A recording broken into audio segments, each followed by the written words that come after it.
اعوذ باللہ من الشیطان الرجیم بسم اللہ الرحمن الرحیم الحمد للہ رب العالمین والصلاة والسلام علی اشرف الانبیاء والمرسلین واہل بیتہ الطیبین الطاہرین المعصومین اما بعد۔ سورہ مبارکہ نساء آیت نمبر 135 سے آیت نمبر 140 135 سے 140۔ بسم اللہ الرحمن الرحیم۔ یا ایہا الذین آمنوا كونوا قوامین بالقسط شہداء للہ ولو علی انفسکم او الوالدین والاقربین إن يكن غنيا أو فقيرا فالله أولى بهما فلا تتبعوا الهوى أن تعدلوا وإن تلووا أو تعرضوا فإن الله كان بما تعملون خبيرا۔ يا أيها الذين آمنوا بالله ورسوله والكتاب الذي نزل على رسوله والكتاب الذي أنزل من قبل ومن يكفر بالله وملائكته وكتبه ورسله واليوم الآخر فقد ضل ضلالا بعيدا۔ إن الذين آمنوا ثم كفروا ثم آمنوا ثم كفروا ثم ازدادوا كفرا لم يكن الله ليغفر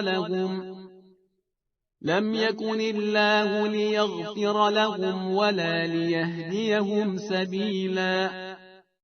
بشر المنافقين بأن لهم عذابا أليما۔ الذين يتخذون الكافرين أولياء من دون المؤمنين أيبتغون عندهم العزة فإن العزة لله جميعا۔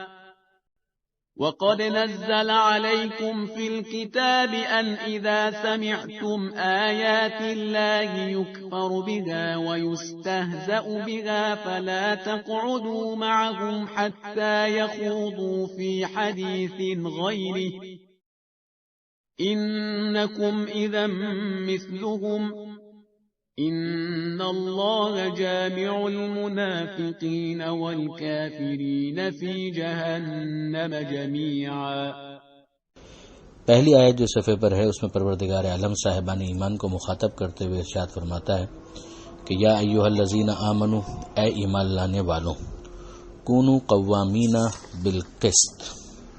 تمہیں انصاف پر استقلال کے ساتھ قائم رہنا چاہیے، یعنی عدل اور انصاف تمہاری زندگی میں اس طرح سے رچ بس جائے کہ گویا تمہارے اخلاق کا اور تمہاری عادتوں کا حصہ بن جائے۔ شہداء للہ، اور تمہیں گواہی دینے والا بننا چاہیے اللہ کی خاطر، ایسی گواہی جس میں حقیقت کی ترجمانی ہو اور اظہار حق کا جذبہ موجود ہو، اور اس میں ٹو دا ایکسٹینٹ، اس حد تک کہ ولو علی انفسکم، چاہے اس گواہی کا ضرر خود تمہارے اپنے خلاف ہو، یعنی اس کی وجہ سے تمہیں بھی نقصان پہنچ رہا ہو، اول والدین، یا تمہاری گواہی کا نتیجہ یہ ہو کہ تمہارے ماں باپ کو نقصان ہو رہا ہو، والاقربین، تمہارے رشتہ داروں کو نقصان ہو رہا ہو۔ ان یکن غنیا او فقیرا فاللہ اولا بہما، وہ غنی ہیں یا فقیر ہیں، اللہ ان کا زیادہ بہی خواہ ہے، یعنی اللہ ان کی زیادہ بہتری جاننے والا ہے اور بہتر کرنے والا ہے۔ تم ان کے حق میں گواہی کیوں دو گے جبکہ وہ حق پر نہیں ہے؟ ظاہر ان کو کوئی فائدہ پہنچانے کے لیے، وہ ایسا فائدہ ہوگا کہ جو دنیا کے اندر ان کے لیے ظاہری طور پر مفید ہو سکے، اس سے روکا جا رہا ہے کہ اگر معاملہ ایسا ہے کہ اس میں قصوروار تم خود ہو تو اپنے خلاف بھی گواہی دو، اور اگر قصوروار تمہارے والدین ہیں تو ان کے خلاف گواہی دو، اگر رشتہ دار ہیں تو ان کے خلاف گواہی دو۔ کسی بے گناہ کو سزا دلوا کر کسی اپنے رشتہ دار کو بچا لینا یہ اسلام کی نظر میں ایک گناہ ہے اور بہت بڑا گناہ ہے۔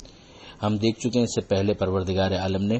اس بے گناہ یہودی کے حق میں بھی قرآن مجید کی آیتوں کو نازل کیا اور ان لوگوں کی مذمت فرمائی کہ جنہوں نے صرف قوم قبیلے ہونے کی وجہ سے، بظاہر مسلمان ہونے کی وجہ سے، بظاہر صحابی رسول ہونے کی وجہ سے ان کی فیور کی تھی، جبکہ وہ مجرم تھے۔ یہ ہم پیچھے پڑ چکے ہیں۔ اب یہاں پر پروردگار عالم نے ایک قاعدہ بیان کیا۔ یہ اگر ہم دیکھیں تو قرآن مجید کا بہت زیادہ فوکس ہے اس کے اوپر کہ انسان جو ظلم کے خلاف اٹھ کھڑا ہونے والا بنے۔ ہم سورہ حدید کے اندر بھی انشاءاللہ جب پہنچیں گے تو وہاں پڑھیں گے کہ پروردگار عالم نے انبیاء کی بعثت کا ایک مقصد یہ بیان کیا کہ ان کے ساتھ خدا نے کتاب کو نازل کیا، حدید کو نازل کیا، کیوں؟ لیقوم الناس بالقسط، تاکہ لوگ کھڑے ہو جائیں عدل کے لیے اور انصاف کے لیے۔ خود امام زمانہ عجل اللہ تعالی فرجہ الشریف جب ان کا ظہور ہوگا تو بشارت یہی ہے کہ یملأ الارض قسطا وعدلا کما ملئت ظلما وجورا، کہ وہ زمین کو عدل و انصاف سے ویسے بھر دیں گے جیسے وہ عدل و ظلم و جور سے بھری ہوئی ہوگی۔ تو ظاہر ہے کہ جو ان کے ٹیم ممبرز ہوں گے، جو ان کا ساتھ دینے والے ہوں گے، ان کا مزاج ظالمانہ نہیں ہونا چاہیے، ان کا مزاج عادلانہ ہونا چاہیے۔ تو اس کی تیاری قرآن مجید بہت پہلے سے کروا رہا ہے کہ قوامین بالقسط بنو، یعنی مستقل مزاجی کے ساتھ عدل و انصاف کے پیروکار بنو، خوگر بنو اور اس کی ترویج کرنے والے بنو اور اس کے لیے اقدام کرنے والے بنو۔ گواہی دو چاہے تمہارے اپنے یا رشتہ داروں کے نقصان میں ہوں۔ فلا تتبعوا الهوى ان تعدلوا، اور ایسا نہ ہو کہ تم اپنی خواہشات کا اتباع کرنا شروع کر دو اور اس خوف سے تم عدل کی راہ کو چھوڑ دو۔ وَإِن تَلْوُوا أَوْ تُعْرِضُوا، اگر تم نے حقیقت کو بدلا، چشم پوشی کی، فَإِنَّ اللَّهَ كَانَ بِمَا تَعْمَلُونَ خَبِيرًا، تو جو تم عمل کرتے ہو اللہ ان کی خبر رکھتا ہے۔ جو اگلی آیت ہے اس میں پروردگار عالم ایک مرتبہ پھر صاحبان ایمان کو مخاطب کرتے ہوئے کہتا ہے، اے ایمان لانے والوں، آمنوا باللہ ورسولہ والکتاب،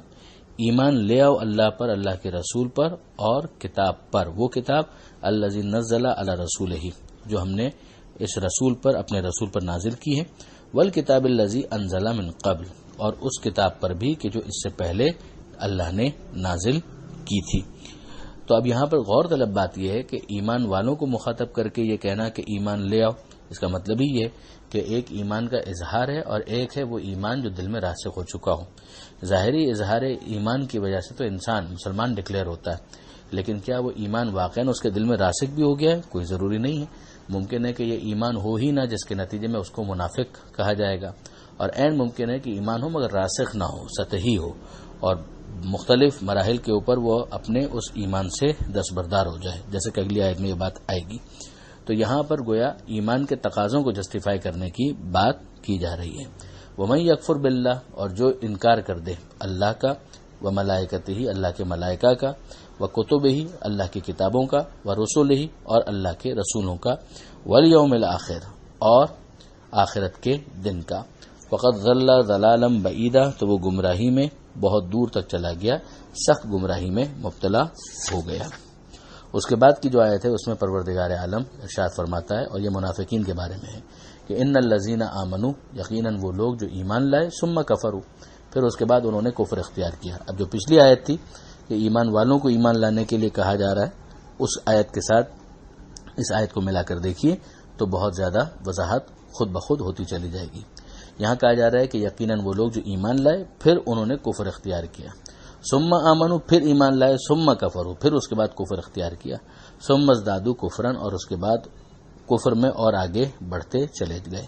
یعنی اب ان کا جو ایمان ہے وہ مستحکم نہیں ہے، یا تو وہ اپنے نفاق کی وجہ سے ایسا کر رہے ہیں، یا واقعاً ان کا ایمان ہی ڈھل مل یقین والا ایمان ہے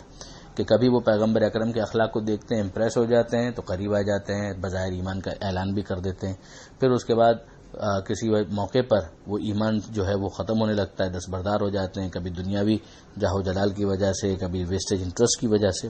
تو یہاں پر پروردگار عالم فرما رہا ہے کہ اگر یہ معاملہ ایسا رہا کہ آخر میں وہ کفر میں آگے ہی بڑھتے چلے گئے تو لم یکن اللہ لیغفر لہم،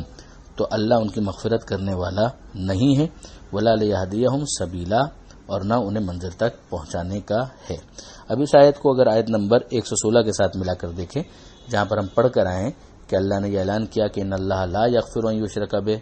کہ اللہ شرک کی مغفرت نہیں کرے گا اور باقی گناہوں میں جن کی چاہے گا مغفرت کر دے گا۔ یہ جو یہاں پر لفظ استعمال ہوا ہے اس آیت میں کہ ان لم یکن اللہ لیغفر لہم کہ اللہ ان کی مغفرت کرنے والا نہیں ہے۔ اس آیت کے ذریعے سے بعض علماء نے دلیل قائم کی ہے کہ وہاں پر شرک سے مراد تمام کفر کی اقسام ہیں کہ جس کی وجہ سے وہ دائرہ شرک جو ہے وسیع ہو جاتا ہے کہ اللہ کو ماننے کے بعد اللہ کی بات کو نہ ماننا بھی انسان کو مشرکین کے کیٹیگری کے اندر لے جا سکتا ہے، خاص طور پر جبکہ وہ اصول دین کا مسئلہ ہو۔ اگلی آیت کے اندر پروردگار عالم فرماتا ہے کہ بشر المنافقین، منافقین کو خوشخبری دے دیجئے، یہ تنزیہ تعبیر ہے، بأن لہم عذابا علیما کہ ان کے لیے دردناک عذاب ہے۔ ظاہر ہے کہ جو دردناک عذاب ہے تو یہ بشارت یا خوشخبری تو نہ ہوئی، مگر یہ خوشخبری کہنا اس کو یہ ایک طنز ہے۔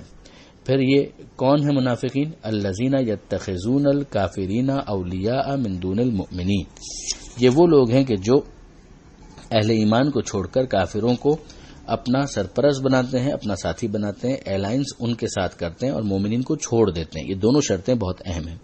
ایبتغون عندهم العزہ، کیا وہ ان کے پاس عزت کی تلاش میں ہے؟ فإن العزت للہ جمیعا، تو یاد رکھو کہ عزت ساری کی ساری اللہ ہی کے لیے ہے۔ ظاہری شوشہ، ظاہری بھرم، ظاہری ششکے، یہ ساری چیزیں انسان کو امپریس کرتی ہیں اگر اس کے دل میں ایمان راسخ نہیں ہے، ورنہ وہ اس بات کو جانتا ہے کہ اصل عزت جو ہے وہ پروردگار عالم کی طرف سے ہے۔ یزید دربار بھی اگر سجا لے اسے خدا صاحب عزت نہیں مانے گا، اور جو خدا کے حقیقی نمائندے ہیں اگر وہ ابراہیم ہوں اور نمرود کے سامنے قید بھی ہوں، گرفتار بھی ہوں، تب بھی عزت ابراہیم علیہ السلام ہی کی ہوگی، موسیٰ علیہ السلام ہی کی ہوگی، اور پیغمبر اکرم کی اور ائمہ معصومین علیہ السلام کی ہوگی۔ پھر ارشاد ہوتا ہے وقد نزل علیکم فی الکتاب، تمہارے لیے پہلے ہی نازل کیا جا چکا کتاب میں، ان اذا سمعتم کہ جب تم سنو آیات اللہ ہے کہ اللہ کی آیتوں کے بارے میں کیا ہو رہا ہے، یکفر بہا کہ ان کا انکار کیا جا رہا ہے، ویستہزأ بہا اور ان کا مذاق اڑایا جا رہا ہے، تو ایسی محفلوں کے اندر تمہاری ذمہ داری کیا ہے؟ فلا تقعدوا معهم، تم ان کے ساتھ شریک مت ہو، تم ان محفلوں میں مت بیٹھو، ان محفلوں کی رونق نہ بڑھاؤ، حتی یخوضوا فی حدیث غیرہ، یہاں تک کہ وہ مصروف ہو جائیں کسی دوسری بات میں۔ انکم اذا مثلہم، اگر تم نے ایسا نہ کیا تو پھر کیا ہوں گے تم انہی جیسے شمار کیے جاؤ گے۔ ان اللہ جامع المنافقین والکافرین فی جہنم جمیعا، کہ یقیناً اللہ منافقین کو اور کافروں کو جہنم میں جمع کرنے والا ہے۔ تو دنیا میں ظاہر ہے کہ نفاق کے پردے میں وہ اپنے کفر کو چھپایا کرتے تھے، مگر خدا ان کو جہنم میں انہی کافروں کے ساتھ جمع کر دے گا۔ تو اب یہ جو مذاق اڑانے والے ہیں ان کا اس کے ذریعے سے مقصد کیا ہو سکتا ہے؟ اسلام کے وقار کو ٹھیس پہنچانا، اسلام کو لیٹ ڈاؤن کرنا۔ تو وہ اگر یہ کوشش کر رہے ہیں یا تو ان کو جواب دو، اگر جواب نہیں دے سکتے تو ان کی محفلوں کے اندر شریک ہو کر ان کی محفلوں کی رونق کو نہ بڑھاؤ۔ یہاں پر یہ سوال ضرور پیدا ہوتا ہے کہ یہ حکم جو پروردگار نے کہا کہ پہلے ہی کتاب میں نازل کیا جا چکا ہے، تو کہاں پر نازل کیا جا چکا ہے؟ یہ سورہ نساء کے بعد سورہ مائدہ، اور پھر سورہ مائدہ کے بعد سورہ انعام پر جب ہم پہنچیں گے تو سورہ انعام میں وہ آیت ہمیں ملے گی۔ من جملہ یہ بھی ایک دلیل ہے کہ قرآن مجید کی ترتیب تلاوت اور ہے، ترتیب نزول اور ہے، جس ترتیب سے قرآن نازل ہوا اسی ترتیب سے اس کو جمع نہیں کیا گیا۔ یہاں پر آیت نمبر 140 مکمل ہوتی ہے۔ پروردگار عالم سے دعا ہے قرآن مجید سمجھنے اور اس پر عمل کرنے کی توفیق عطا فرما، وارث قرآن امام زمانہ کے ظہور میں تعجیل فرما۔ وآخر دعوانا ان الحمدللہ رب العالمین، والسلام علیکم ورحمۃ اللہ وبرکاتہ۔